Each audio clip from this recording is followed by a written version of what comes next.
Friends, आप देख रहे हो मेरे YouTube channel the living legend.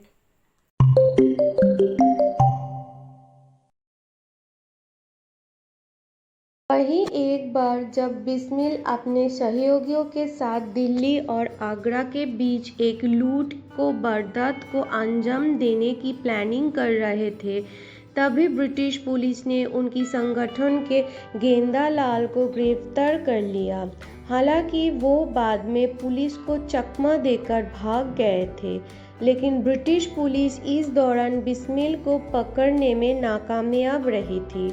लेकिन बाद में जज ने रामप्रसाद बिस्मिल और गेंदालाल को फरार घोषित कर उनके खिलाफ मैनपुरी षड्यंत्रों के लिए सजा सुनाई थी।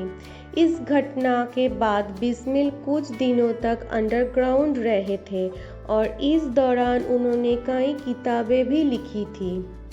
इसके बाद जब ब्रिटिश सरकार ने मैनपुरी षड्यंत्रों के आरोपियों को सजा के माफ़ कर दिया, तब बिस्मिल शाहजहांपुर में भारत सिल्क मैन्युफैक्चरिंग कंपनी में एक मैनेजर के तौर पर काम किया और फिर सदर बाज़ार में कुछ समय तक रेशमी साड़ियों का व्यापार भी किया।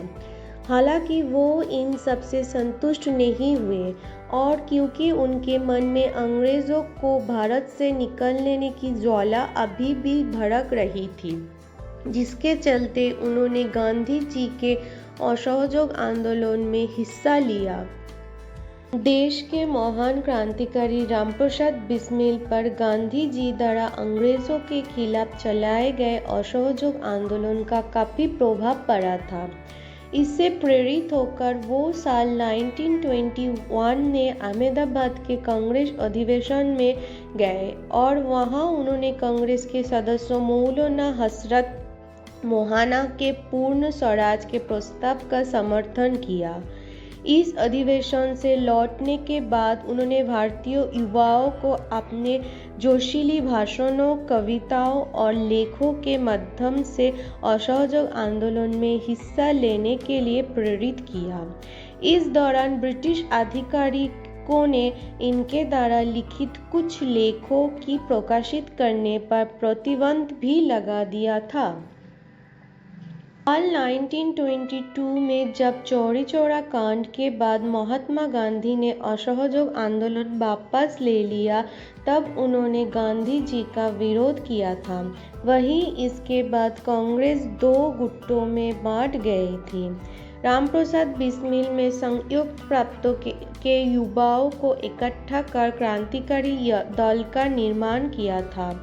उन्होंने जयगोपाल मुखर्जी, सचिंद्रनाथ सन्याल, योगेश चंद्र चटर्जी के साथ मिलकर क्रांतिकारी पार्टी की स्थापना की और फिर सबकी सहमति से पार्टी का नाम बदलकर हिंदुस्तान रिपब्लिकन एसोसिएशन कर दिया गया।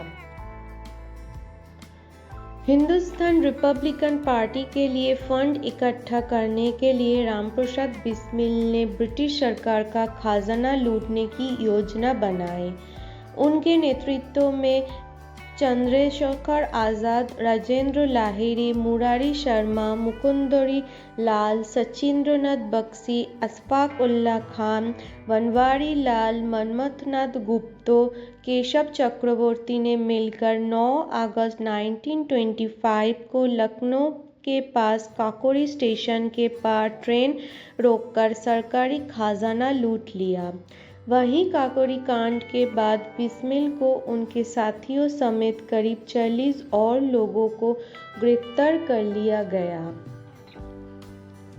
काकोरी कांड के दोषी पाए जाने के बाद अंग्रेज ने 19 दिसंबर साल 1927 में रामप्रसाद बिस्मिल को अशफाक उल्लाह खां और राजेंद्र लाहिड़ी के साथ गोरखपुर जिले में फांसी के फंदे पर लटक दिया।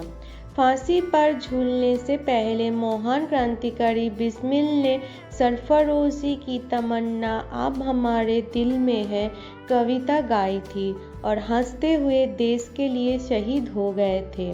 इस तरह रामप्रसाद बिस्मिल अपने पूरे जीवन भर गुलाम देश को अंग्रेज़ों के चंगुल से आज़ाद करवाने के लिए लगे रहे और उन्होंने देश के खातिर अपने प्राणों की आहुति दी थी। उनके विचार और उनकी रचनाएं आज भी युवाओं के अंदर देश प्रेम की भावना जागृत करती है। उनके लिए आज भी हर भारतीय के हृदय में सम्मान है।